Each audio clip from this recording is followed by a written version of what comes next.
Dude, you What are up? exploding this year. Thank you. How is it to be right here at Woodstock 99? I think it was finally puts everything to bed. Like, that just solidifies everything I've been doing for 10 years right there to the world, to the millions of people that are watching that, I've worked my ass off for 10 years, and I don't want to sound like a little cocky bastard, and I don't have a big head. I'm very down to earth, but I know I'm one of the most talented people in the world, and I finally got to display that.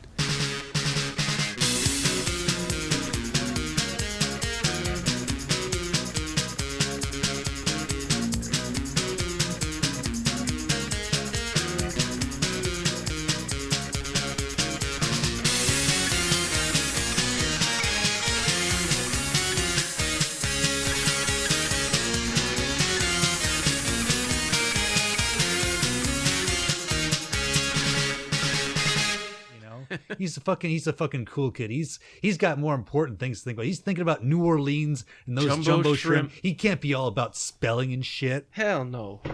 Only Joe C spells, and even then, only his own name. He's only got 4 letters to deal with. He's cool. He could deal with that, and I think you need to be that focused when you got a 10-foot dick. That's a lot to deal with. You don't think about like how logistically difficult it would be to have a 10-foot dick. I actually think every single time I hear that line, I actually do think about that.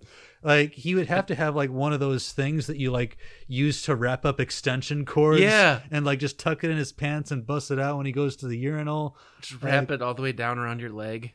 Like, that's worse. That is worse than being 3'9", is having a 10-foot dick. It's just always dragging behind you wherever you go. You gotta be careful not to trip on it. Don't step on that. Welcome to Polishing Turds with Nick and Cal. My name is Nick. I am Cal. And this is the show where we take a deep dive into the wonderful world of bad music. Oh, they were both like, that's the best intro we're getting. Just start here. I'm never gonna run out of fun ways to say that. All right, folks, welcome to part 3 of our obscenely long study of the obscenely obscene man, Mr. Robert James Ritchie, aka Kid Rock. All right, we're finally here, Cal. It's Devil Without a Cause. I know, and this is the real start, I think, to most people. Yeah, this is where people probably thought we would start. Yeah, I did. And I work on the show. But no, how would you kind of summarize where his career started at and like how he got to this point? I really liked how you described it as he kind of had a false start. Mm-hmm. I think that's the most accurate description. It's like he had some unreasonable success for a 19-year-old in Detroit, 19-year-old white rapper in Detroit. Yeah. But it collapsed quickly. And I think that's where no one knows that whole part. But then now we're at the real start where he makes an album that actually goes platinum and gets everything he wanted. Yeah, and it took 10 long years, but it just finally all kind of clicked. In part 1, I said he leaned on the Avril side. And what I meant by that is Avril just found immediate success. Yeah, just tremendous luck. Yeah, right away. And it seemed like he had that, but he did not. He turned out to be more of a Cyrus. Yeah, it was a bit of like a mirage in the desert kind of a situation. Yep. But no, like now it's for real. But he doesn't hesitate to reference this and let you know that he toured with Ice Cube when he was 19. Oh yeah, he'll tell you. I kind of think of this is a 5-part series, so I kind of think of it as being like The Wire. That 5 seasons. So the first season, it's kind of average, just like kind of like a regular cop show. Second season takes a wild left turn. You're kind of confused as to what's happening. Third season, it really gets going. It really starts to get good. That is a fantastic analogy. So yeah, season 3, baby. Let's go. All right, folks. Well, today, as we alluded to, we will finally be covering some music that most of you have actually heard of. Today's episode, of course, will focus on the 1998 album that made Kid Rock a household name. I'm talking, of course, about Devil Without a Cause. All right, Cal. We were listening to this album as we were driving over here. So what do you think of it now? Like listening to it today with adult ears. Obviously, we were big into this when we were kids, but now just as grown ass men, how does it hold up? I guess I have 2 main things that stick out to me. So as a kid, I didn't understand the idea of sampling. I didn't know what that meant. I genuinely thought that Kid Rock and his Twisted Brown Trucker Band just wrote all this music. Mm-hmm. And listening to it as a music nerd adult, I realized there's not a piece of original music on this fucking album. He's just cutting up everything that other people have done and rapping over it. So that hurt my enjoyment as an adult. Yeah. The other thing I was surprised by is how aggro it is. Oh, for sure. And I think back, he clearly wanted this to be jammin' party music, yet it has this aggro element. Yeah. And that got me thinking, like, as a cultural trend, like, you don't have that anymore at all. No. With, like, pop music, nobody wants aggro anything. Everything needs to be chill if you're going to be playing at a party. No, that was like kind of the vibe in the late 90s was like everything was tailored to the taste of like pissed off young white men. Yeah, and I think also it was all the X Games, like, rad attitude. Yeah. We're not going to just have a chill time here. We're going to have a fucking party. Like, it was different. It's kind of funny. The chorus in Bawitdaba goes, "Get in the pit and try to love someone." Apparently, the original lyric in the demo that he handed to Atlantic Records was, "Get in the pit and try to kill someone." Like, so he actually wanted moshing aggro guys at his shows Yeah. originally. And now it's funny to think about that in retrospect, because like think about what happened at Woodstock where he played and of course Limp Bizkit played, but like Limp Bizkit got in trouble because people actually got hurt during their show. Like imagine if like that's like He I bet it told was- me to do this. I'm sure it was a lawyer that told him to change that lyric. Like, just like, dude, that is a fucking liability clause waiting to happen. It's like, oh, what else kind of fits the meter? Like, I guess you can love someone. Right? That's what we're really doing out in this pit. It's love, man. We're coming together. No, yeah, I think you're totally right about all that, Cal. The sampling stuff, I think we'll talk a bit more about that later on. I definitely got a few things to say about that.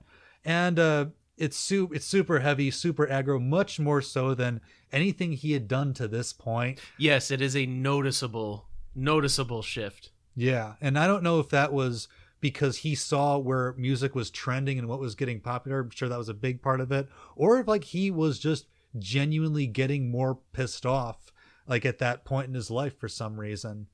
But I gotta say, overall, this album is kind of a guilty pleasure for me. Like I still think it's extremely dumb, but I still find it fun to listen to. I probably never will again for a long time after we do this series, but it's just, shut up now or put my balls in your mouth. It's funny. I felt that way about, I think, like the first 4 tracks. I was kind of, I got in that headspace of like, I remember this song. But the second half kind of fell apart for me, even with nostalgia goggles. Yeah. I kind of felt like this is less catchy. This is kind of more confusing and bad. Yeah. Well, then you get to the later tracks, it gets like even more aggro, but then you get to Only God Knows Why. And you find out he has a soul. It's like, yeah. So before we begin, I just want to share this little quote from Kid Rock himself. This is from an interview that he did with The Guardian from 2015. And by that point, Kid Rock had just long since moved away from the kind of rap metal you hear on this record. So he says, quote, "Rap rock was what people wanted at the time, and they still love those songs at shows. But it turned into a lot of bullshit, and it turned out to be pretty gay." Sorry. I'm just laughing at the fact that, like, he's such a stereotype of that time period. No, actually, it's even worse because, like, the second half of that quote, he kind of goes on to, like, say, like, "And if you think I'm not going to say gay to be politically correct, then fuck you," or something along those lines. It's just like, okay, you're so edgy, kid. Right. But I don't know, like, what do you make of him saying that about the music that made him famous? I think it just feeds into what we already were hinting at about him, that none of this is genuine. He is just always hitching a ride on whatever he perceives will take him to success. And, this one, it happened to work. I guess I'm not that surprised, because when you listen to an album like Devil Without a Cause, like, at no point are you thinking like, man, this guy is really a thinking, feeling artist, you know? Yeah, like this is truly an expression of what's going on in his soul. Yeah, it feels like a cynical cash grab, even at his early phase here. Yeah. Well, it fucking worked at the time. Like It this did. album like got really good reviews. We might get into some of that later, but it's like it hit all the right marks. It went, super platinum. So I don't know, I guess we were into really gay shit in the late 90s. I'm just trying to like imagine like going to a gay bar and they're playing Kid Rock. I'm like fairly confident that has never happened even once in the history of the planet. Yeah. I think you're onto something there. But whether or not it's quote unquote gay, Devil Without a Cause was the monster hit that Kid Rock had always craved. It might be hard to understand today, but something about Devil just seemed to capture the zeitgeist of that era.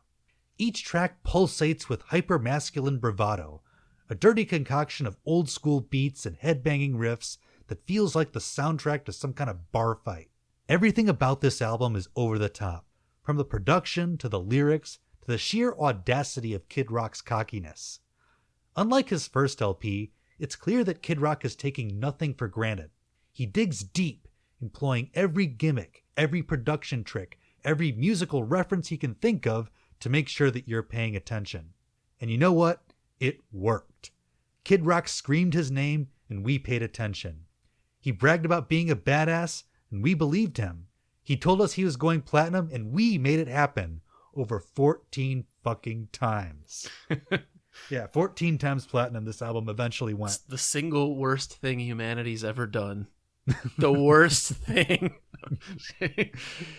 So without further ado, today we're going to celebrate the singular absurdity that is Devil Without a Cause. But first, we have to explain how it all came to be. Let's go back a bit. Recall that moment at the end of our last episode where Kid Rock invited the folks from Atlantic Records to his sold-out concert in Detroit. He had hoped that his wild extravaganza of a show would impress them, and it did. Kid Rock received a record deal with a $150,000 advance. He told his associates at the time that he intended to make a, quote, redneck shit-kicking rock and roll rap album. You can't say he didn't achieve that. No, I mean, say what you want about the album. Like, is that a noble goal? Is that what the world needed at the time? Apparently, yeah. And that's the type of thing, too, that makes him so, like, criticism immune. If you were to go up to him and say, that album was fucking dumb. Yeah, I know. Like, I don't think he'd be upset. There was some guy in 1998 that was perusing record shelves, and he maybe had a couple of CDs in his bag, maybe some Dave Matthews, some Alanis Morissette, some Nora Jones, but none of it was redneck shit kicking rock and roll rap.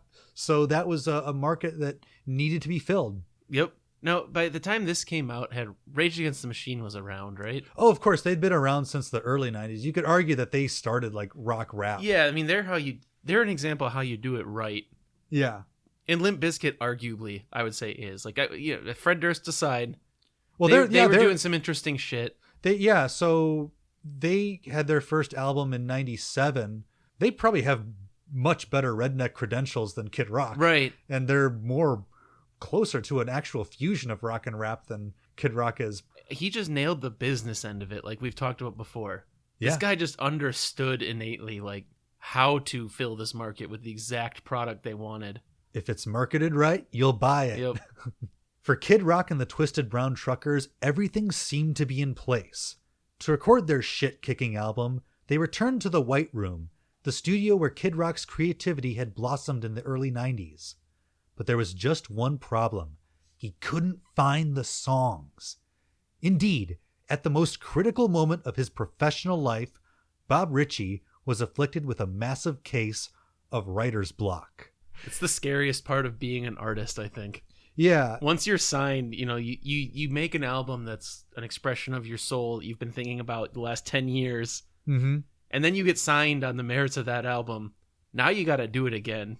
And that just seems like an unspeakable amount of pressure to me. Oh, for sure. Like, it's really interesting when you consider how this record is like very overdone, overproduced, like, and very confident, very boastful. It feels like he knows exactly what he's doing. And then you come to find out that he like kind of did it all in the last week, basically. Yeah. It's It actually very makes me understand why he loves Trump so much. It's got a very similar vibe to that of like, he's just riffing. yeah, he's just making it up because he knows what the people want to hear, and that's all he needed in the first place. Yeah, so it was a very difficult process recording this album. Like, first of all, there was like a shit ton of partying going on in the studio because like he's finally like on somebody else's dime, you know. So like he takes the advance money and he uses a bunch of it on like cocaine and strippers and shit like that. Actually, years later, Eminem was doing an interview, I think with Spin, and because he did a verse on this album, and he talked about seeing like all these types of like debauchery and drugs going on in the studio. He says, quote, Kid Rock was in full party mode with tons of different drugs just laid out near the studio mixing board. There were Playboy playmates just passed out naked with coke in their nose. It was overwhelming. I love these moments when like a guy like Eminem says something like this, because you're always like, you know, if he's saying it, this shit was out of control. He actually said that Kid Rock introduced him to cocaine. Oh my God, Kid Rock, why?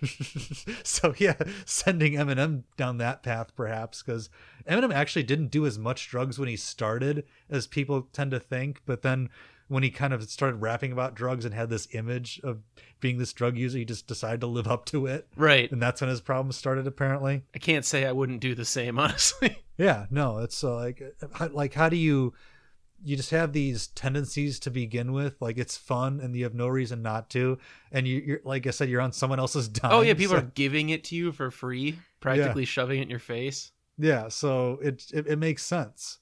Apparently also he was kind of getting into arguments with the guys at Atlantic Records over like what the album should sound like. They wanted it to like, I think, be less rap than he wanted. Basically, Kid Rock felt that he was being micromanaged, and that happens to everyone. Avril Lavigne said that happened to her first album. Oh, I'm sure. You know, if you're making a pop album, you know, again, as we've said a million times, it becomes more of a business venture than an artistic one. Yeah. And I'm sure that you have a million people that they understand demographics more than music, and they're the ones in your ear. Yeah. And it's like any other job where like they lure you in with like all these promises, like it's going to be so great, you're going to be able to do whatever you want. And then like once you're in, they're like, okay, now do this. Yeah, now you're going to do what I want.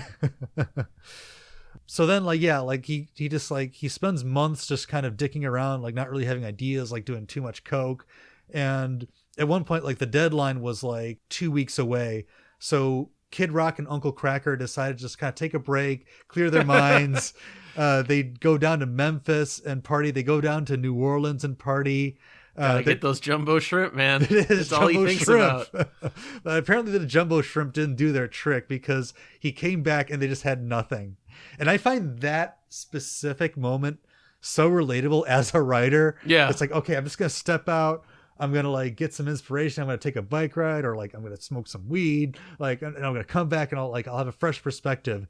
Then you do all that, you come back, and all you found out is that you just wasted even more time.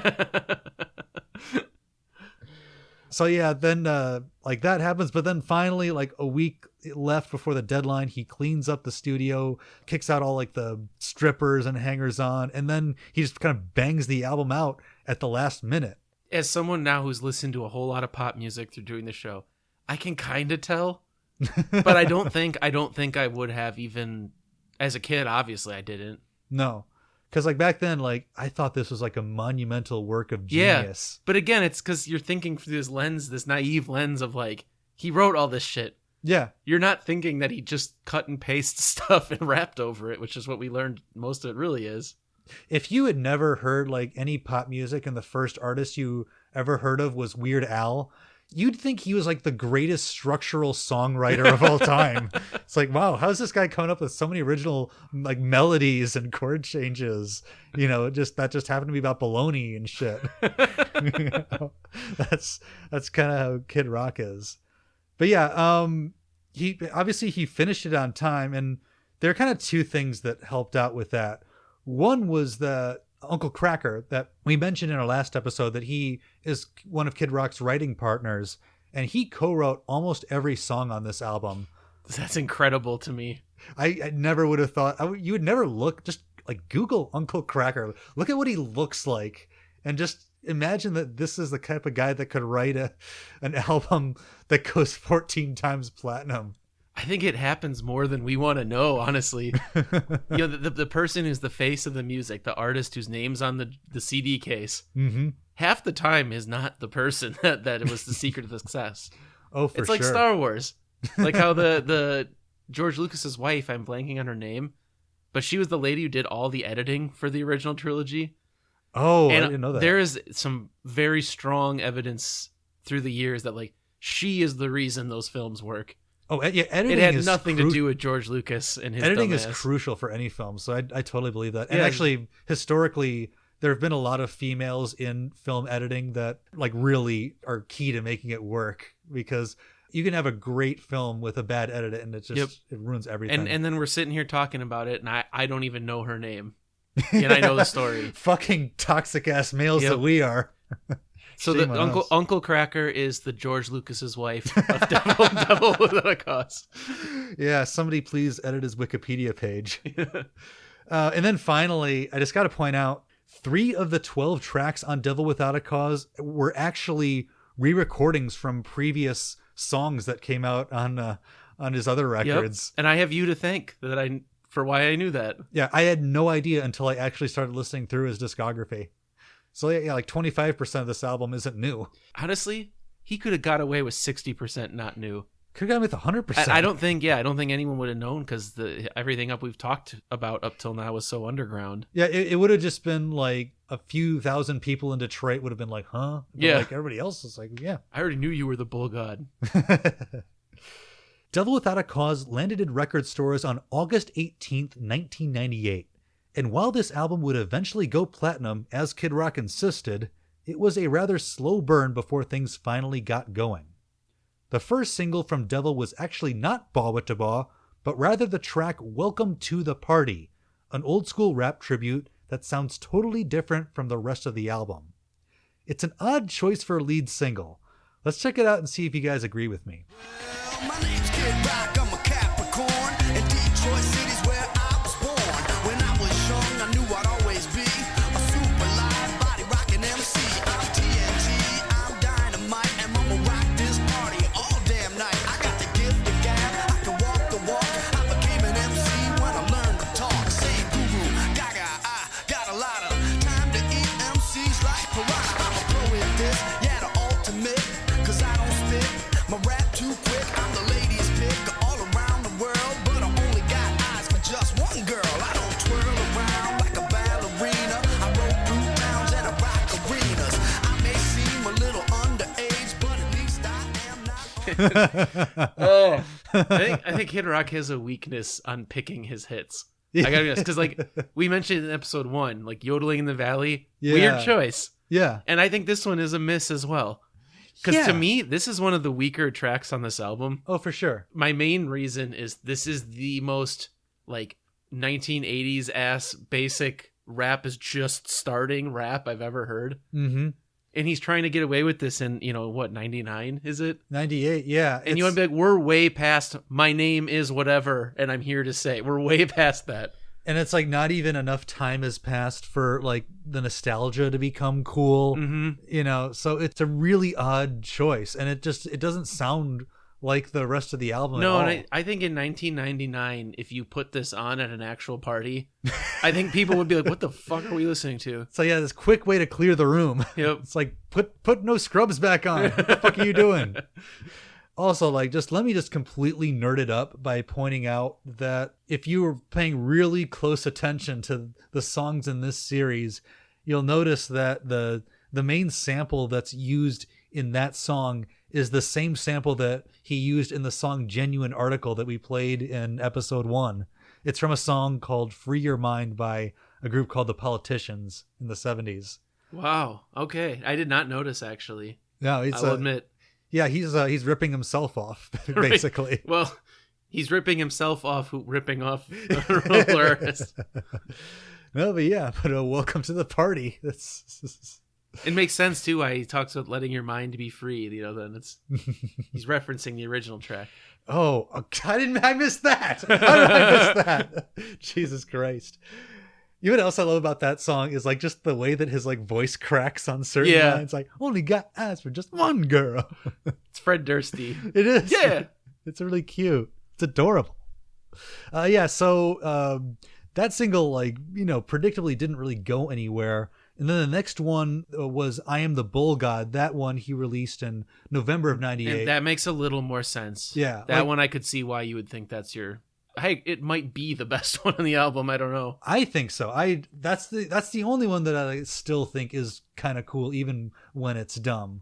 But then finally, in like early '99, he releases Bawitdaba, and that's the album that like it gets played on MTV a lot, and it's kind of with that the album finally goes platinum in May of 1999. And Cal, tell us why it's so significant for this album to go platinum. Because he's going platinum. He literally has a whole chunk of one song where that's the lyrics. Yeah. Dunna, dunna, I'm going platinum. Yeah, It goes on for a while. Yeah, that's the title track. That's the hook is like, I'm going platinum. You better hope you do. Apparently the record company was really against him using that Just line. in case. Just because they're mathematicians. They're hedging their bets.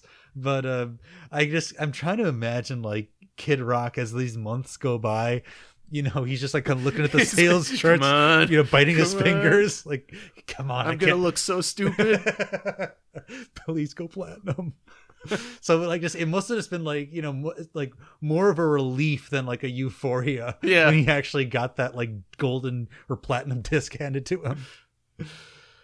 All right. So that kind of wraps up like the prehistory of Devil Without a Cause. And now I'd like to spend some time discussing a few of the songs on this record.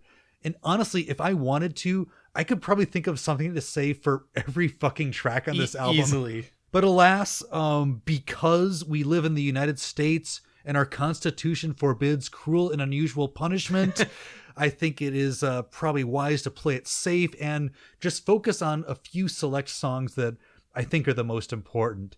And the first one I want to talk about is Bawitdaba. Now, we already touched a bit on this in part one, but I want to dive a little bit deeper. Let's start with that hook, that iconic hook that this song has.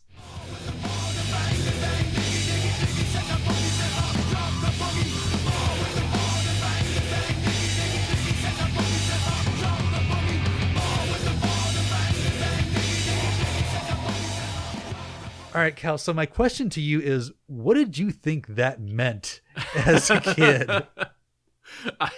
I never at any point had any fucking idea, dude. I honestly just pictured a group of like weird fucked up adults, chanting some nonsense thing. I don't know. I had no idea what it was supposed to be. I remember we talked about our friend Tony that introduced us to Kid Rock.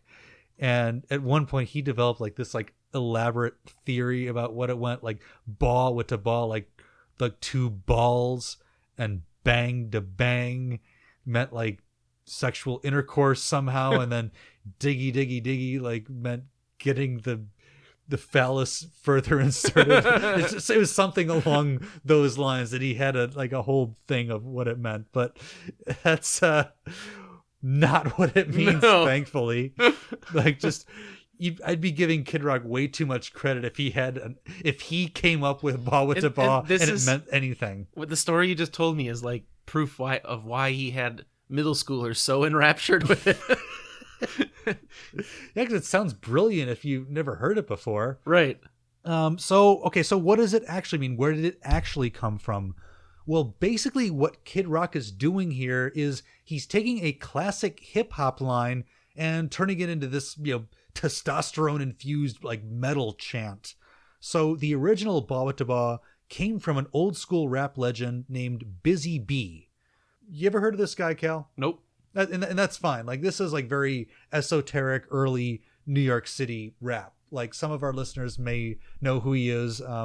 Most probably won't. Like, most should. Like it's like he's very like important in rap history, but it's just one of the things that just gets overlooked, Right. You know, as by all of our cursory, Right, you yeah. know, musical history. Every genre's got characters that you would actually have to dig in to learn about. Yeah, like if you're a metal fan, like you should know a bit about like Blue Cheer, maybe. Yeah. You know, but like Or like Celtic Frost's a good example. Like all the metalheads are like, oh yeah, but really influential. But you ask the average person, like, who?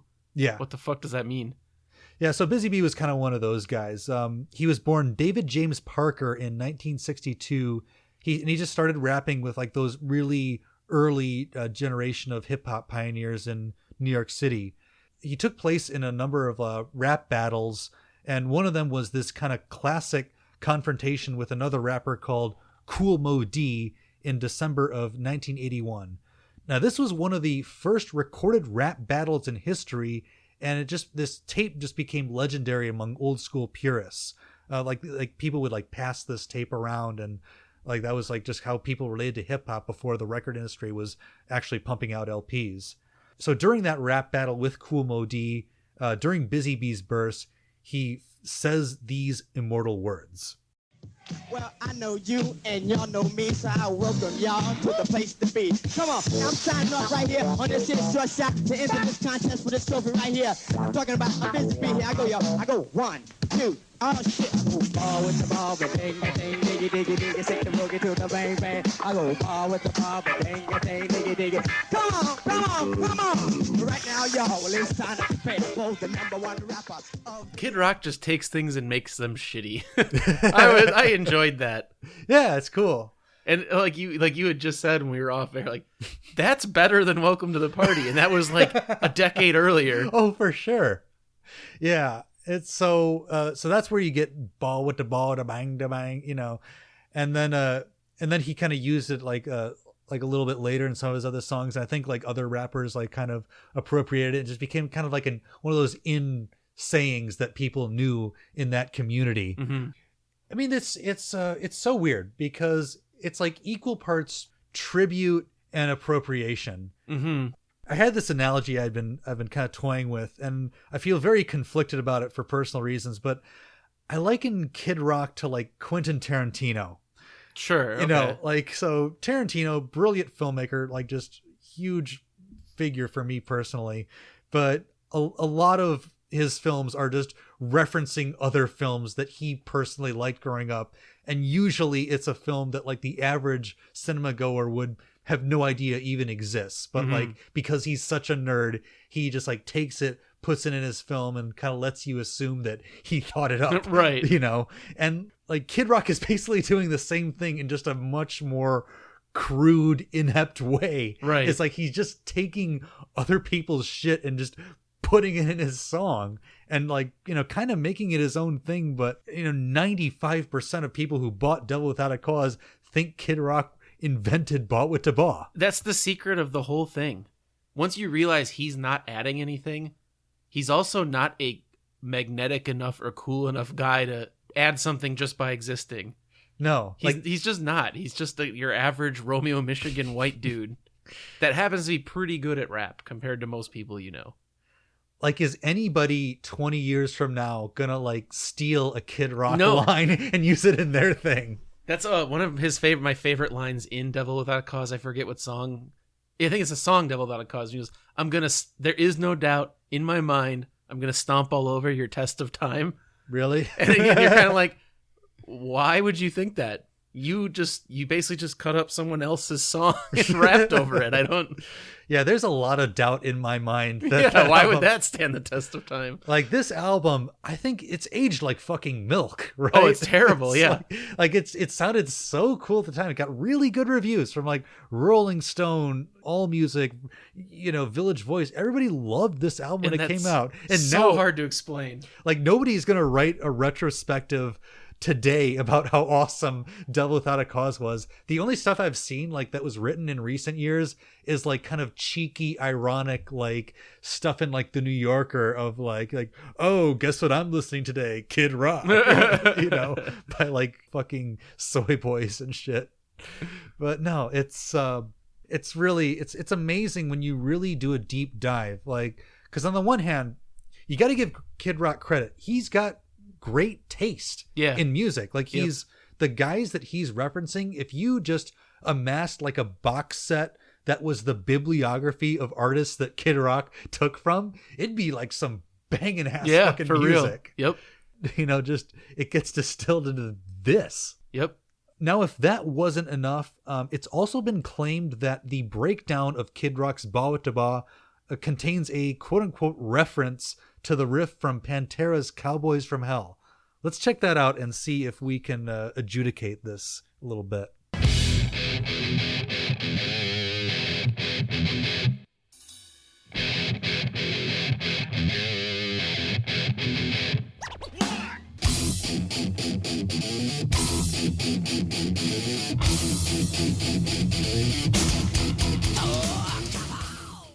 The one that I always thought it was ripping off was that Frankenstein song, which I learned about through the band Overkill, but it was originally by the Edgar Winter Group. Wait, is that one that goes like da da da Yeah. da da da da? Oh. Oh, that's even more direct. Yeah, Oh. I mean, either way, we know Kid Rock didn't write it. Yeah. He ripped off someone somewhere, so we can at least agree on that. That's funny because that's not even like a major part of that song, Bawitdaba. It's just like every little part of it is coming from something else. That's all these tracks. I can't pick out every reference. I'm not that much of a musical photograph memory guy. Mm-hmm. But I can tell that like 90% of that album is coming from stuff. Now that I'm listening to it with like more musically mature ears, Yeah. you can hear it. You're just like, yeah, every note on this album is plucked from something. If any of you out there are like junior college music professors or something like that, I challenge you to like devise a course where all you do is like take Devil Without a Cause and just go through every single source material in there and just like one by one tell the history of that band or that song. I honestly wonder if you could like just hold your phone up and do the song finding app Yeah. and just see how many results you can Just get that. in a single Kid Rock song. That'd be so funny. It thinks you're playing like Fleetwood Mac or Pantera or whoever. It's just Kid Rock. This is Warren Zevon, Werewolves in London. That's no, awesome. He replaced it with his superior lyrics where he rhymes things with things. Finding, like if you're trying funny things, one of those funny things is smoking funny Yeah. things, Cal. Like just like, how do you not stay true to life and, not talk about that? And that song, the best part is when he says, he literally says, we're singing Sweet Home Alabama all summer long, and then he gets to play a riff of it without it being a ripoff because he said, Yeah. that's what we were listening to. Because when he mentioned that, I had no idea what Sweet Home Alabama Yeah. was. I'd never turned on a radio ever in my life before. So, like, it's really important for him to play a lick from that so that I have a frame of reference for what he's talking about. I mentioned back in the Miley episode when she, in her one song, says, and the Jay-Z song comes on. Yeah. And I thought that was maybe like the first case of an artist referencing a different artist in their song as if they're cool by association. No. It was not the first. No, she learned it from somebody. That's awesome. I forgot about that. Now, next up, I want to talk about the fourth single from this album. And this is a song which I consider to be one of the most ridiculous tracks ever recorded, not just by Kid Rock, but really anybody else ever. And I am talking about the song Cowboy.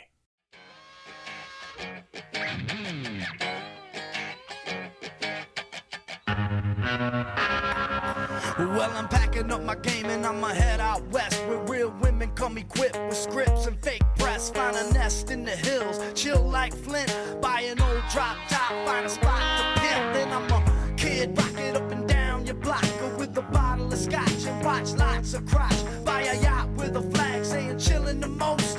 Then rock that bitch up and down the coast. Give a toast to the sun, drink with the stars. Get thrown in the mix and tossed out of bars. Sip the Tijuana, I wanna roam. Find Motown, telling fools to come back home. Start an escort service for all the right reasons. And set up shop at the top of Four Seasons. Kid Rock and I'm the real McCoy. And I'm headed out west, sucker, because I wanna be a cowboy, baby. With a top let back and the sunshine shining. Cowboy, baby. West Coast chillin' with the blues I wanna be And they said country rap couldn't be done. It's been done. Actually, you joke, Cal, but there are many like writers that consider this to be the actual first country rap song. I hate it that it exists, but I agree. Yeah, no, for real. It's in fact, there are supposedly, and like I haven't had the diligence to truly follow up and like get quotes, but it's been said that this song had a big influence on modern country artists such as Jason Aldean and Big and Rich. If you're like legit fans of either of those guys, DM us and like say like whether we're full of shit or not, because this is what like other like articles have said about like, you know, because there's definitely a lot of country rap going on today. Mm-hmm. But you know, it had to start somewhere.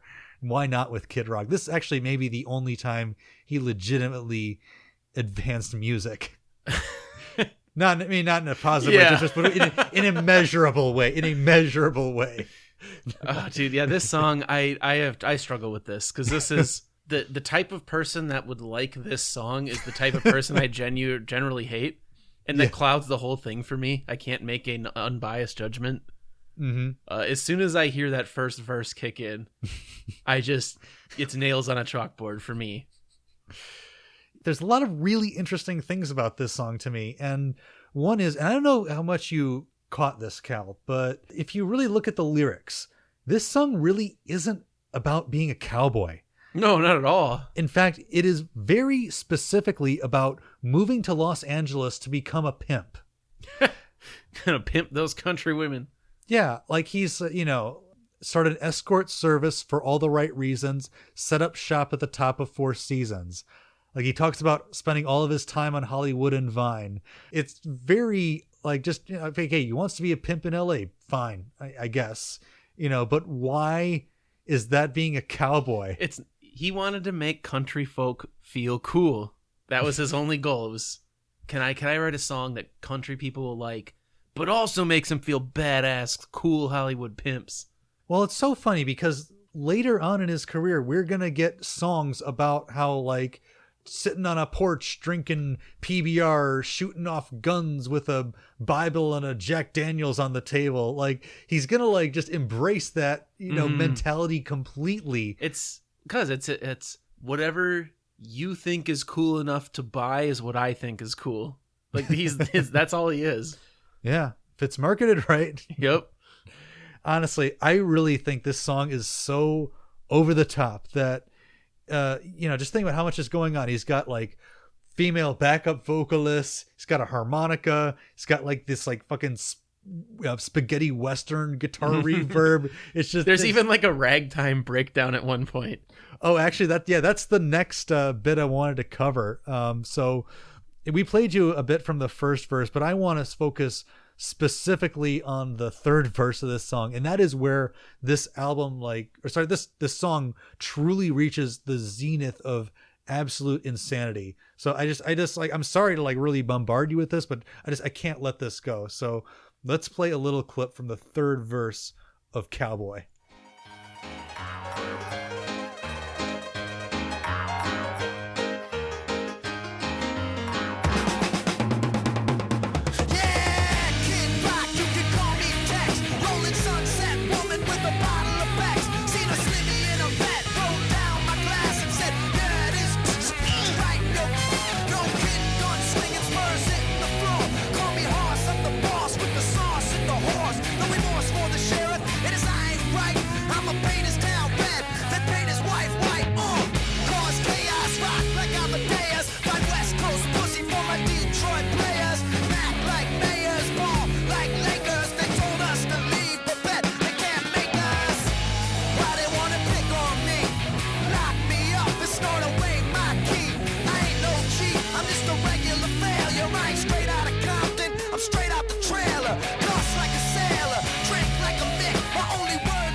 There's so much. Do you any point you want to start at, Cal?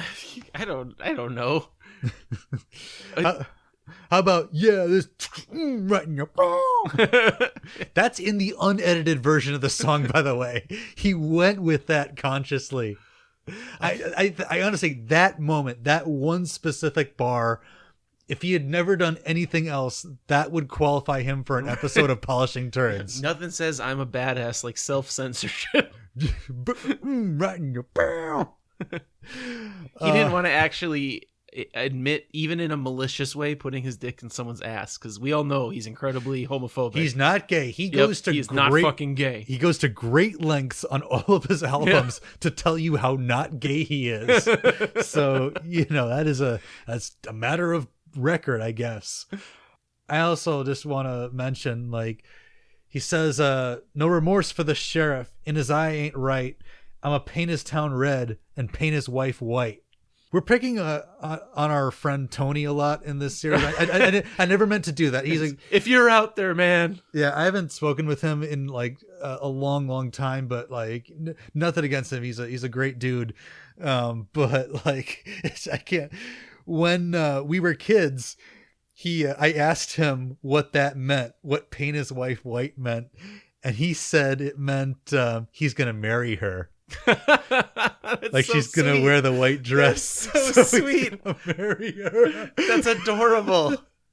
I wonder how he came to that. Like, it's totally possible to me that like he asked his mom what that meant, and she's like, wait, it means he wants to marry her. That's right, Tony. Now go along and play. Leave mommy alone. Sorry, I feel like there's a 95% chance that's exactly what happened. It's fucking amazing. This guy like had a direct channel to our young minds in the same minds that like the folks at Dare or right. Like the National Education Council was trying like spending billions of public dollars trying to like access our thoughts and our like future, and like Kid Rock just blazes onto the scene in his Corvette and like just hijacks all of it. Yep. It just takes him going caps of meth one time, and that outdoes all of Dare. All right. I will finally lay off Cowboy for now. I just had to like. There's so much there. So yeah. So that song, I think that represents some of the more imaginative, you might even say silly dimensions of Devil Without a Cause. But most of the tracks on this album, they've got a much like harder edge tone. Like this is at times this kind of borders on nu metal with how aggro it is. And as we've said before, that was the vibe back then. Yeah, that was a conscious choice, I'm sure. Yeah, it was Korn and Limp Bizkit and Slipknot. You if you were there, you know. And I wanted to kind of represent that a little bit in our analysis. So the song I'm picking for this section is the one that is simply titled "Fuck Off."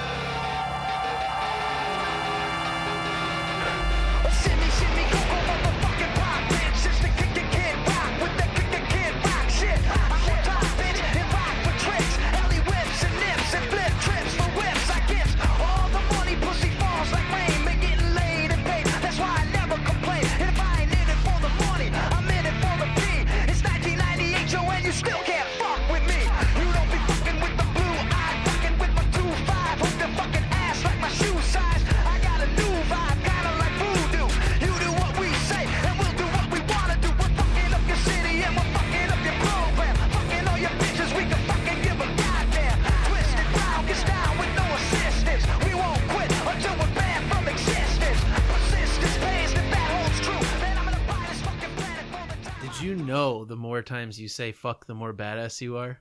Yes, I mean it's a direct positive correlation. More fucks equals better than. And in middle school I actually believed that. I thought this was a badass track. Oh yeah, everybody did. Like, because that's like I can't remember the age. I think it was like 4th grade when I first noticed that the other kids, mostly boys in class, were swearing. And I think that was also the year that South Park happened to come out. Probably had a big thing to do with it. But like, no, it's just like I swore more often when I was like 11, 12 than I do today at 35. Yeah. It's because you like you said, you think it's cool. Yeah. And at least in our day too, it still kind of had some taboo. People would get upset if you said it. Oh yeah, for sure. And nowadays, I feel like middle schoolers they have to do a lot more than swear to get the teacher's attention anymore. So. You still can't say fuck, but like you can say ass. I think on TV now, like you can even say shit sometimes. Depends on the channel. Yeah, but at the same time, like stuff that Kid Rock was totally getting away with, like all the homophobic shit, like nobody cared about any of that. That went in one ear and out the other for me. Yeah, I did not even stop and think about it. It was all about he said fuck. That's edgy. That's the stuff I was focused on. I don't know about you, Cal, but I think this was my favorite song on the album when I was a kid. I think mine was the title track. This was a close second. I have a specific memory of like playing this in the car when my dad was driving me to something or another, and he going through the line. He just senses disappointment. Like, fucking all your bitches, we don't fucking give a goddamn. And he was such a good sport, like sitting through the whole thing. But like, I feel like that was just like broke him. That was like too much for him. Nick, you can do better than this. And I just like, I feel secondhand the hurt in his soul when he had to like listen to his son letting this shit fall into the like crevice between his ears. That's how I felt that way the first time I watched the entire family jam out to Boom Boom Pow. Except I will give it this though. Boom Boom Pow does not have like lyrical themes that make me uncomfortable for children. No. I mean, it's sexual, but like they don't get it. They don't see it that way. I mean, you don't want your kids growing up to be 2000 late. Yeah. So it's less tasteless than Kid Rock's lyrics. No. Because those are like, am I watching my child become trailer trash before my eyes? No, I feel you, Cal. I'll take stupid over evil. Yes. I know. And I still wrestle with this. Like, was this the reason that I tried so many drugs as a teenager, that we tried so many drugs as teenagers? Like, I don't know. It contributed because this gave me the message loud and clear that like this type of lifestyle is cool. Yeah. It's just like, I feel like it just laid groundwork somehow. Like, this is possible. This is a thing you can think about besides, Nintendo 64 caps of meth, and like, your stupid little Trek bicycle. You're thinking about shots of Jack and caps of meth. Like, that's introduced into the equation. All the cool kids are out getting 40s.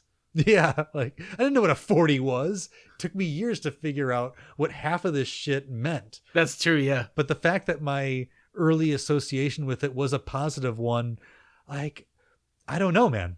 Like, would I now be like a fucking Rhodes Scholar?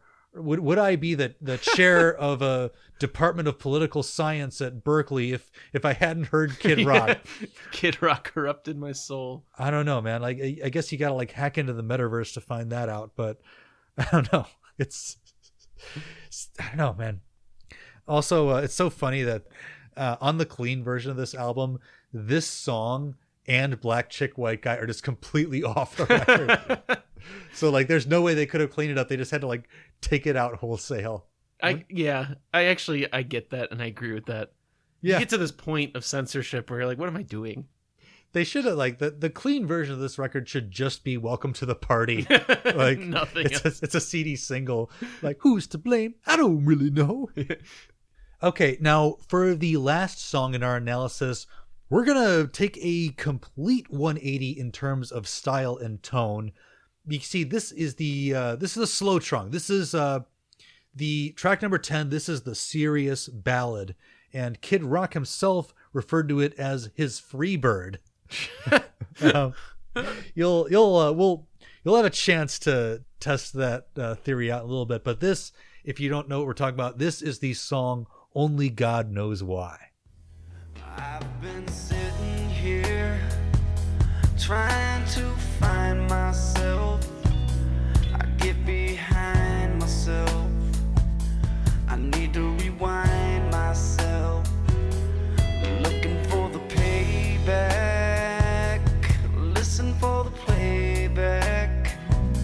They say that every man bleeds just like me. And I feel like number one, and yet I'm last in line. I watch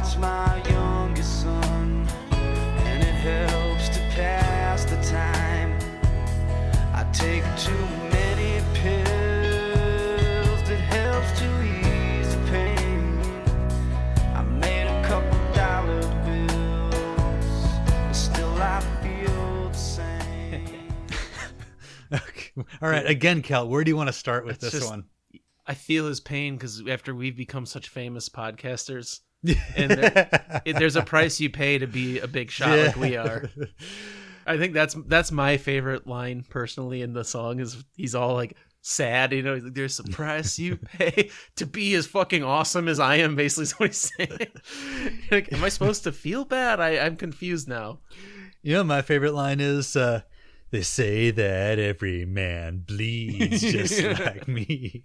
I love too how the auto tune kicks in right there. It's like bleed. It does the auto tune thing. Oh God. We will talk about the auto tune in just a second. But first I got to tell you like the story of like, how this song got written. So Kid Rock actually wrote most of this song from a jail cell. Apparently after, they got the deal signed with Atlantic, he and like his crew were partying and things must have gotten out of control because they ended up in a jail cell. See, Chad Kroger, that's how you do it. Yeah. That's how you actually be badass. No, like he writes about that. Kid Rock kind of lives it. So he's like probably like sitting in the drunk tank, you know, maybe sobering up a little bit, and he like looking for the payback. I need to rewind myself. Yeah, you know, maybe that was the last thing the cop said before he like slammed the cell door. It's like, you need to rewind yourself, boy. You know, so it's just like this is his like, you know, attempt at like a Freebird type ballad. It's like, you know, just like I'm a man searching for his own Dude, soul. Whatever. You know, he comes off to me so much like the American Psycho character, Patrick Bateman. Like, I just don't think there is a real Kid Rock in there. Because this song to me, it's so not genuine. And if this is his actual like reflection in a jail cell, this is as deep as we're getting. I think it is. I think that I disagree, Cal. I think this is the real Kid Rock. I think that this is all he cares about is being famous. Like, you know, like he could have been a middle class guy, you know, managing a successful auto dealership. He could have, or he could have just taken his dad's money and gone backpacking through the Himalayas and meditated with the Dalai Lama. You know, like this is what he chose to do. He needs to be a big shot, and he's going to pay the price. This is all that he cares about, you know, and the price to him. Okay, let's just acknowledge for a sec. You know, he goes out, gets rowdy, gets thrown in a jail cell. There's a little bit of white privilege there that he can come back from that and write a hit song and not just get like shot dead. You know, that was a fun weekend. You know, so it's just he wants you to feel sorry for him, like you said, but it doesn't land if you're any kind of person with any kind of real problem at all, and you're listening to this guy complaining because he's too famous, right? And he keeps saying, and then the whole chorus, even that only God knows why it's like this. It's like, buddy, I think you're in control of your behavior like a little bit. Only God knows why you got famous, bro. Right.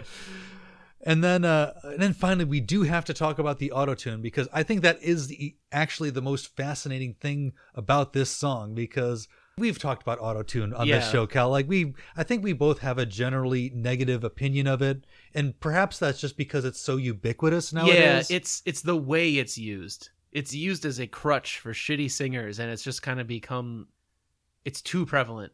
I think it has a place. Like, it could be used in a song as like a cool vocal effect or something, like to enhance a song in some way. But right now, it's just in everything the entire time, and it drives me nuts. Yeah, and I totally agree with that. I think it's become very overused and passe. But I think you got to think about when this album came out. This is 1998. This is one of the earliest uses of autotune that you will find in a major like multi-platinum album. So let me just kind of like dive into a very brief shorthand history of autotune. So autotune was invented by a guy named Andy Hildebrand. He was a PhD research engineer who had previously worked for oil companies.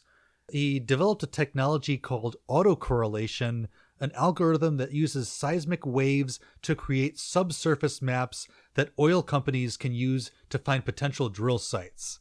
So, yeah, makes sense so far. Yep. And eventually he realized that this same technology with just like a few little tweaks could be used for pitch correction in music. And apparently he was at a party at one point, and one of his colleagues jokingly asked him to make a device that could help her sing in tune, and this guy just took it seriously. Okay. Yeah, see, and then he worked on something that eventually became auto-tune, and it was bought by Antares Audio Technologies in 1997. That's when they released it. And I don't know if you remember this, Cal, but the first like major pop single that utilized auto-tune was the Cher song "Believe." You remember that one? You better believe I remember it. It was I major. hate that fucking song. It was. I actually kind of like it. I think it's kind of a banger. I loved the South Park one where they have like a constellation party and they put on the Yeah. new Cher and it just sounds like that's how I hear it for real. They use it as a device to like force these people out of the Yeah. building because they think it sounds so horrible. But it was a major deal at the time. And whenever you read articles about auto-tune, that song is kind of credited with bringing it to the forefront and making it like something that was used not just by like artists who wanted to sing in tune when they weren't like really legitimate, but like an actual legit established artist who was using it for that warped effect when you purposely sing a little bit off key and it corrects. But here's the thing. That song came out on October 19th, 1998. Devil Without a Cause came out in August of 1998, which means that Only God Knows Why preceded Believe, which means, if I'm not mistaken here, and please email us or DM us if I am wrong about this, this is the first pop music song to prominently feature autotune as a conscious device. All right, Kid Rock was patient zero. Isn't that Yep. incredible? Kid Rock started autotune. So his contributions to the musical world are country rap and autotune. I think we can't say if anything like the world would be an objectively better place without Kid Rock. I mean, just in terms of sheer influence on music, it goes far beyond what anyone would think. Like, because those are two major things in modern pop music today. Every single one of you auto-tuned rappers is standing on the shoulders of a giant. Kid Rock. A giant wearing tank tops and a fucking Drinking fedora. Robitussin. The fucking bull god, baby. That is unbelievably amazing to me, to think that all started with the guy who sang Yodelin' in the Valley. So definitely listen to that song and just think about how only God knows why this ruined music. All right, so that concludes our section on the songs of Devil Without a Cause, but I want to also take some time to focus specifically on the lyrics. Why? Well, simply put, this album contains some of the most ludicrous rhymes ever put to paper, and yet they are delivered with such bravado, such cockiness, that oftentimes you don't really notice. What I'd like to do right now is take some time to share some of those lyrics, like out of context. And I want to do that in kind of a fun little way. So, Cal, I've written out a bunch of some of my favorite lines from Devil Without a Cause on little note cards, and I've kind of folded them up, and I figured I'm going to lay them on the table here right now, and we're just going to like randomly, by turns, take some of these cards and read them out. You can like try to do the Kid Rock voice, or you could just like do it deadpan like we usually do. We'll do dramatic readings. Yeah, whatever you want. I just want to have fun with this, but all of these are actual fucking lyrics that he presumably wrote. he thought this out. He and thought said, this That's out. the message I want to give. Yeah, with a fucking $1 million backing from Atlantic Records. So, do you want right. to do the honors and start, Cal? Yeah, let's go. I went from St. Clair shores and drinking specials at Winners to New York City $700 dinners, from hanging with sinners and secondhand cheap sex to getting much respect from record execs. What I love about that is because he's trying to like say like, you know, like I went from the bottom to the top, but like, what does secondhand cheap sex mean? That's a good point. Like, bro, I thought you were pimp of the nation. Right? Like, instead you're taking sloppy seconds from your buddy George. like I'm picturing that like he's like watching, you know, Uncle Cracker have sex and he's like standing in the corner jerking off. When's it gonna be my turn? I told you this is secondhand cheap sex. It's your turn when I say. Like, poor kid.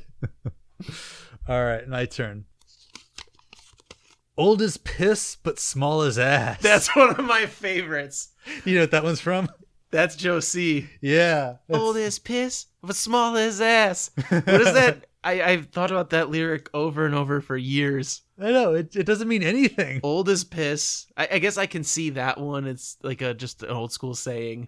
But small as ass. It's like, Whose ass? You ever see something that's small and go, that thing's small as ass? I'm old as piss. It's like, goddamn, my tips were small as ass today. They used to call me funny when my nose was fucking runny. Now this fucking bunny's getting fucking Matchbox 20 many. That was one of those lines as a kid I thought was cool. And now I cringe just reading that out loud. It's like, when was your nose fucking runny? Like, did you have a post-nasal drip problem? Right? Or of all the things kids remember getting teased about, I feel like that'd be pretty low on the list. Like, runny nose Bobby.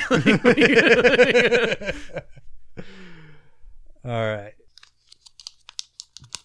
I roam the country like the Greyhound bus, put faith in lust, and in God I trust.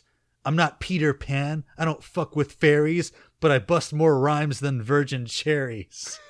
Jesus Christ. That's one of those ones we were talking about. Like he has to tell you how not gay he is. Yeah. Once a track. He's not Peter Pan, you don't fuck with fairies. I'm glad that I drew this one, Cal, because this is like a misunderstood lyrics situation where like for like 20 years, I swear to God, until I actually looked this up for this podcast, I thought it was, I don't fuck with fairies, but I bust more rhymes than birds eat cherries. Like, okay, the virgin cherries thing's like, okay, I guess it's more on brand, but like, I kind of want it to be birds eat cherries because it's so dumb. But yeah, like just Kid Rock, he is so not gay. He really, really needs you to know that. Yeah. Anything to make a rhyme work, I feel like, is how he writes this stuff. And it's all good. I got love for my honkies. We roll thick, kick ass like donkeys. I always that was another one. Like if you think about it too hard, it gets dumb. Mm-hmm. Because like, okay, ass, donkeys, I get it, but he's saying kick ass like a donkey. Like the donkey is the ass in your play on words. Yeah, I mean, I get that, but like, you know, I just imagine like just he went on stage and in front of like anybody who wanted to hear said, "I got love for my honkies." Like, if you said that in any context nowadays, how would that play? Like, you know, just like say to like any person of any race, "I got love for my honkies," and like fuck? just and what? Wait for the fucking record scratch, like to everybody to look at you like, "What is wrong with you, brother?" I'm stepping to your crew with the click of Hicks. Got 3 LPs, but I ain't got no hits. That's not a brag. I hate to tell you that. Yeah. It's like, this is another one where like, do you want us to feel sorry for you, kid?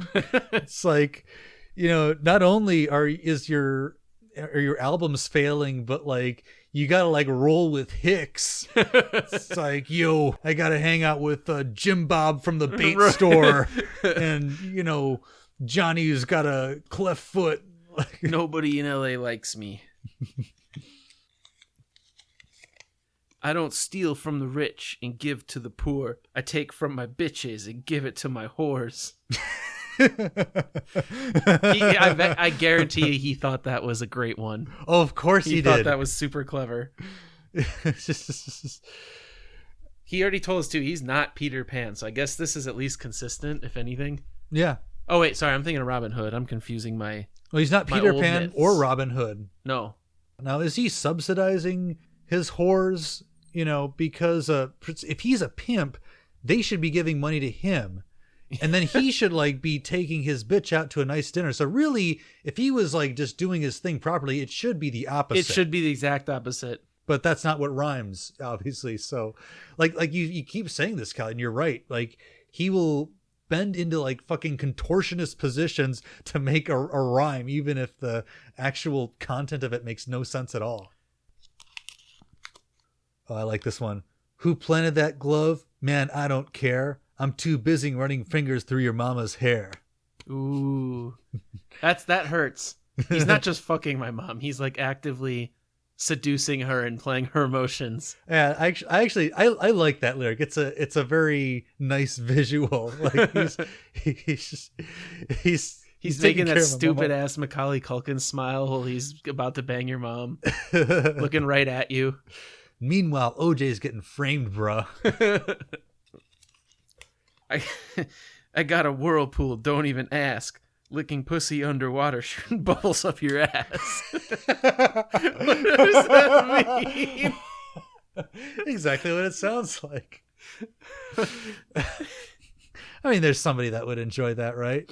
Like, how long could you lick pussy up underwater before Not you could? long. Like how long can a human being last without air? Longer than it takes to like do that successfully. And I have several questions. Like, I got a why should I not ask about your whirlpool? What's going on here? I said, don't even ask. It's like, hey kid, what's going on in that And then I guess I'm still trying to figure. He's gonna lick someone's pussy underwater, but shoot bubbles up my ass. I'm just the whole this. I can't. No, I picture- thought he was shooting bubbles Up up the her ass ass of in- her ass. Like, but maybe it's like he's looking pussy while you're getting bubbles.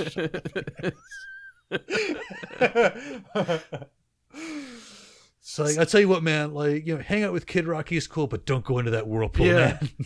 For someone who wants to tell me how not gay they are, a line about shooting bubbles up my ass. Step inside my shoes. You couldn't fill 'em, Doc. You're too old to kid, too soft to rock. Oh shit! Drop the mic. That's some real like old school, like, you know, parking lot of a shopping mall type rap battle. So, Yeah. you know, let's say it's a play on words. Too old to kid, too soft to rock. All right. As far as Kid Rock goes, that's crazy.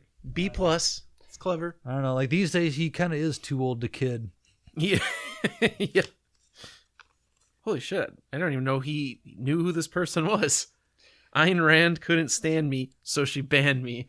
That is the most puzzling one on the entire fucking record. I cannot figure out why he wrote that at all. I'm gonna put this in the Oedipus bucket where like he's heard this name and he knows smart people like have thought about this person at least once, Like, but he doesn't know what it is. Like, I would think if anything, Ayn Rand would kind of like Kid Rock, don't you think? Yeah, totally. I agree. His politics kind of fit.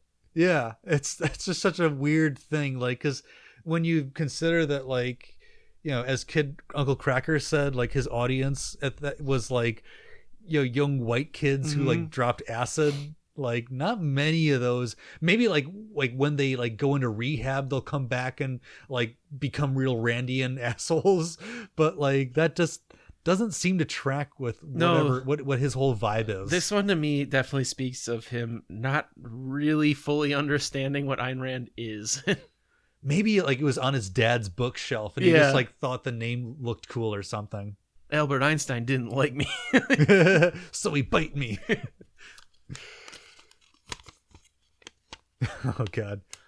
Huh. My girl's knocked up. We're in love, but she's young. And you know, I think I'm gonna get locked up. God damn it. That's It's really- not often people admit to a statutory rape in the songs, but Yeah. here we like, are. That's from the song Fist of Rage. And like, I think the whole vibe is like the whole song is about how he's like, you know, pissed off and everything's setting him on edge. But like that's one of the things that you're mad about that like I might get in trouble for impregnating an underage chick. Yeah. God, the world's bullshit. It's like, yeah, I kind of don't care about that, bro. Oh, man. All right, this is a long one. You ready? Break it up. Let's tie one on. I gotta get set to go and cut the lawn. So I grab my Walkman, but before I cut, I go behind the garage and fire it up. This is just about getting high before you mow the lawn. Yeah. I just that's from I Am the Bull God. I just find it funny. I don't know why. Yeah, no, it's a really weird thing to, if you're gonna talk about how much you love drugs and glorify your drug use, I wouldn't use cutting the lawn as my story, my example. Yeah, it's like You ever gotten really high and cut the lawn? That shit's wild. like I just figure if he is the bull god ain't got time Yeah, to the cut his lawn. not cutting the lawn. Bull god eats the grass maybe, but it's like if he's doing as many drugs as he says he does in that song, like that lawn is fucking overgrown. No, he's somewhere else diving off waterfalls and skydiving, and he's not cutting his lawn. Yeah. All right, so that concludes that little segment. I think that was fun. Yeah, I enjoyed it. Yeah.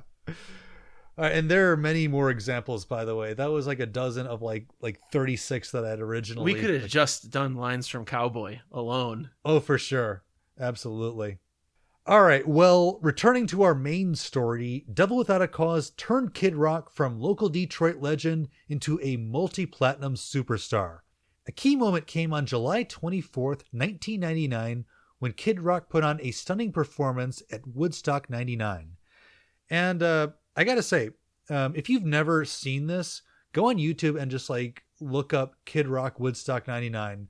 Whatever you think of like his actual music, the performance itself and the way he sells it is really good and really effective. And it got rave reviews at the time, and I think it's super fucking fun.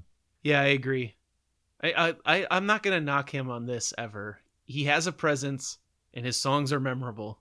There is something about his live performances that, like, I don't know, he pulls you in. He's fun to watch. Like he comes out, as Bawitdaba is looping, and he's got like this big fur coat. He's got a cane. He takes off the fur coat dramatically and goes, "My name is Kid." Joe C is there hopping around doing his thing, and it's just like, you get kind of sucked in. Yeah, like, for sure. Especially, I don't know, if you didn't know what a complete asshole he became in subsequent years, like, and this is all you knew about Kid Rock, and you would think he's a cool guy. Yeah, I think. So just like looking at the roster of Woodstock 99, we talked a bit about like how wacky the setup was in our Limp Bizkit episode, but he played at 1:15 in the afternoon between the Tragically Hip and Wyclef Jean. That is so fucking weird.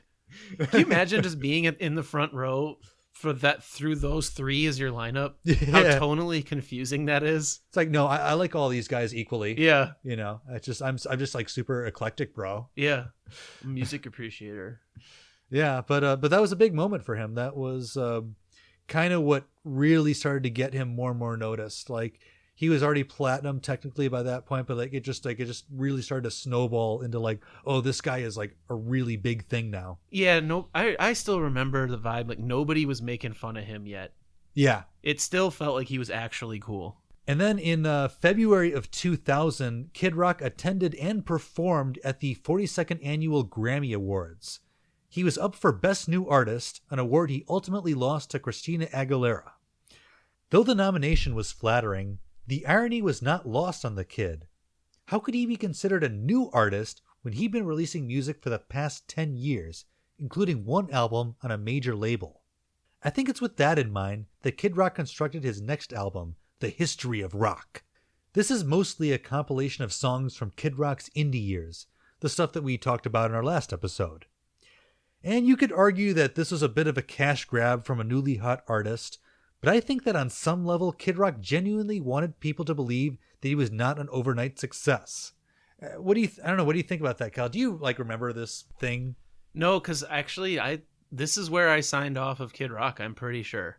Mm-hmm. I think I liked Devil Without a Cause for a while, and then it just kind of left my musical registry. Yeah. But I do agree with what you're saying. I don't think it was purely cynical. I mean, one thing we know about him at this point is he's got a big ego. Yes, absolutely. And I agree. I think he wants his struggle to get here to be memorialized somehow a little better than these old tapes floating around. Yeah, like he's a creature of such pride. And when he was making those early albums, like he thought like this is legit. This is fucking badass. And it probably really grated on him that he was making those tapes and ICP was like selling 10 times what he was selling in Detroit. Because it's like, like they always talk about stand-up comics, like how they're always like really bitter and resentful towards each other's success. I think musicians and probably especially like rappers and these types of rappers are the same way. Yeah, for sure. Like, like how do you do everything you possibly can and then lose out to a guy in clown makeup? Right. I also think it's interesting that when you kind of look at some of Kid Rock's business decisions around this time, so we mentioned that he got a $150,000 advance to do Devil Without a Cause. I read somewhere that he took $40,000 of that and used it to buy back the masters from Continuum Records, who had released the Polyfuse Method and Fire It Up. And then he later sold those masters back to Atlantic for like millions of dollars. Gotta respect the hustle. Yeah, he's a fucking savvy dude. And as we kind of touched on in our last episode, the history of rock, the songs are like kind of remixed and re-recorded. And it's just like, it's fine, but it doesn't sound as good as they do on the early stuff. Yeah, and I won't say it again, but that happens all the time. It's a shame. But the main reason I wanted to bring up History of Rock was because it's got this one quote-unquote original track.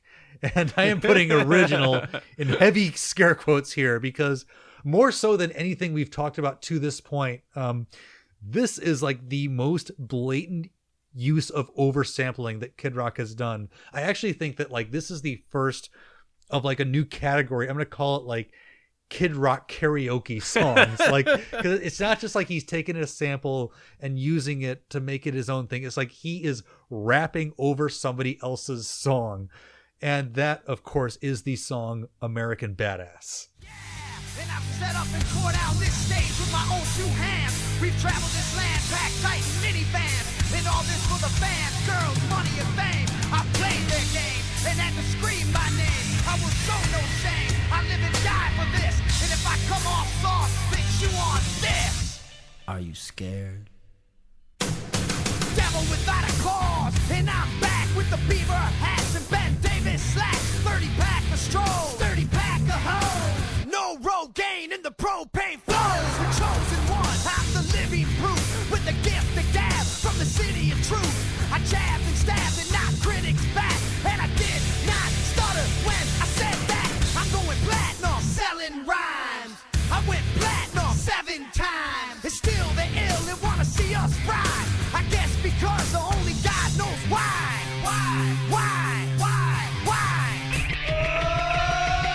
They call me Cowboy, I'm a singer with black, so throw a finger in the air, let me see where you're at. Say, hey, hey. Let me hear where you're at. Say, hey, hey. I just wanted to give a shout out to our friend Megan.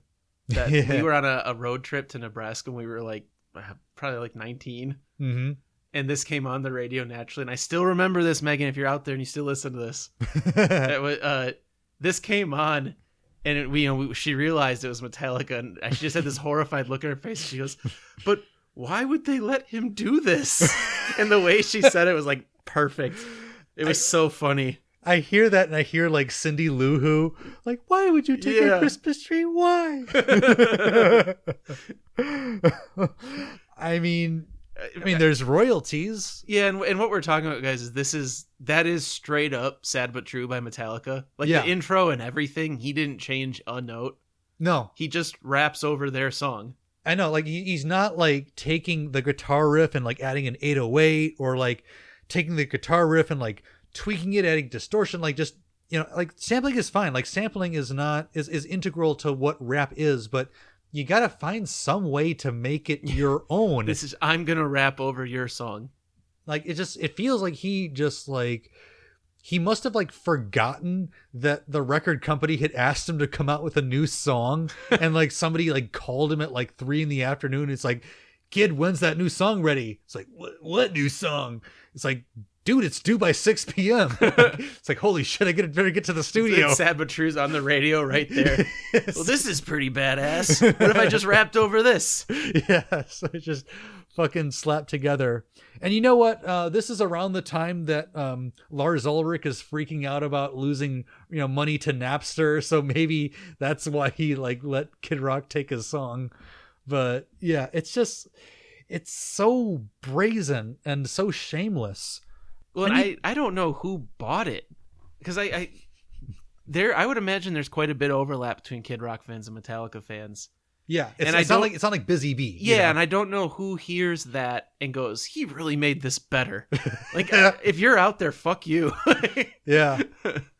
Like, if you really love, Sad But True, but just like, but don't want to hear about Hetfield's meditations on like, man's inner nature, you just want to hear one guy rap about how cool he is and how many hoes he fucks, then I guess this is the song for you. And it's like, but there's even like lyrics where he appropriates others. Like there's a whole verse where he just like shout outs like artists that he likes, AC/DC and ZZ Top, just like, I hate that shit. Yeah. It's he just, and then in the hook he says, they call me Cowboy, I'm the singer in black. It's like, bro, you're gonna rip off Johnny Cash? Really? I don't know. So that I have a big problem with that. I don't know why. I guess part of it is because it is Johnny Cash, and he's like, it's one thing to rip off Metallica or anybody else, but to rip off a guy of that stature, and not to mention that like, I've been doing this research for months now. I've seen so many pictures of Kid Rock either performing or doing interviews or just on the street or wherever. He almost never wears black. Right. It's like, if he wants to say I'm the singer in a stained wife beater, like cool. Like that's your thing, bro. That's on brand. But you are not the singer in black. Nobody ever called you that ever until you enter that studio booth. The History of Rock was Bob Ritchie's attempt to write a prequel to his own success story. But where would that story go from here? He had made it to the top by riding the coattails of rap rock, a style of music that he apparently thought was, quote, pretty gay. The savvy businessman in Kid Rock knew that he couldn't keep at this forever. He resolved to move away from rap rock and pursue music that was closer to his heart. Over the next few years, music fans watched with confusion as Kid Rock inched away towards country music, recasting his identity and his audience along the way. And the story of that transition is what we'll explore next time in Kid Rock Part 4. That was a doozy, man. I know it's weird that we spent basically a whole episode on one album, but I didn't see any other way. It is the album by him. Absolutely. It's the most memorable. Everyone knows it for a reason. Yeah. Even though it's stupid as fuck, like, I can't think of any other album that I have that many individual reactions to, where like almost every line comes up and I'm like, what did he say? Even with like Limp Bizkit or Billy Ray Cyrus or Black Eyed Peas or anybody else, I can't find this many dumb lyrics per capita on any other album. I know. Even when we were listening to this, I was like, there's so much I was thinking of that I could talk about that by the time we sat down, I almost blanked out. You're like, it's just like an overwhelming amount of stupid lyrics you could talk about. Absolutely. But next time, like, I think most of you know that like Kid Rock pivoted away from this type of music and he started making country and, the Southern rock and blues and like all that type of shit. Can I take my stupid ass formula to other genres? Yeah. So, and I know, Cal, you are such a big fan of country music. Every time we bring it up, that you're just going to have so much fun with our next episode. Yeah, no, I know. Nothing gets me going like country and Kid Rock together. Yeah, so stay tuned for that. Otherwise, thank you guys for listening. Thank you for just sticking with this series. Yeah, definitely follow us on social media. Share your thoughts. We're on Instagram, Facebook, Twitter. You can find us by searching If you want to email us anything, we are polishingturdspodcast, all one word, at gmail.com. Thank you so much for listening. Stay tuned for more fucking Kid Rock. Hell yeah. And, just keep thinking about New Orleans and those jumbo shrimp. I'm thinking about it right now. And what is always on trend, Cal? Gratitude. Damn right, motherfucker.